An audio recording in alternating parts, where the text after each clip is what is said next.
Hey everybody watching Refuel, it's Pastor Ray, and you're all looking at me thinking, what is that bandage doing on his cheek, okay? This actually, I'm going to explain what happened, but I'm going to tell you this.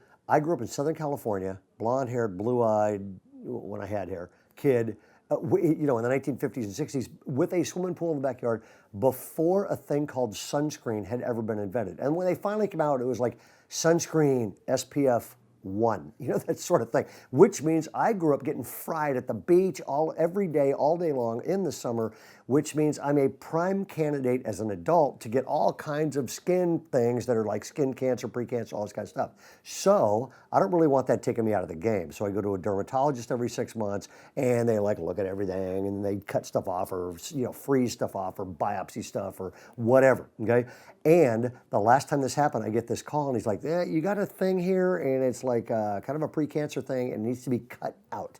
So I go into a doctor last week, and there are a whole bunch of people sitting in this waiting room, and they've got all these bandages all over. And what happens here is they cut it out, or they sort of cut a small section, and then they go test the margins to make sure they've got all the cancer. And then they just keep cutting. They keep cutting until they get all the margins. And some folks walk in there and it's like a little spot, and it's a scar down their face. Or one guy was in there for 8 hours. He was in, back. And so I go in and they cut this thing out, and then they call me back in 45 minutes later, and doctor smiles and says, "One and done, man." He goes, "Clean margins, you're good to go."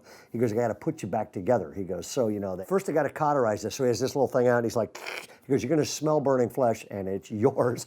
And so all this kind of stuff. And then they bandage this thing up, and you're out of there. And as I was driving away, I thought to myself, I'm so relieved, number one, that's out of my life. And clean margins. Because if they didn't do that, Lord knows what it could turn into. And I think what happens is some things take root and then they take over. And Paul's quick start guide to living in his Romans chapter 12, Paul says there, he says, number one, dedicate yourself to God. And then he says, be transformed. And part of transformation is letting God cut things out of my life that are going to limit or wreck my future or my relationships.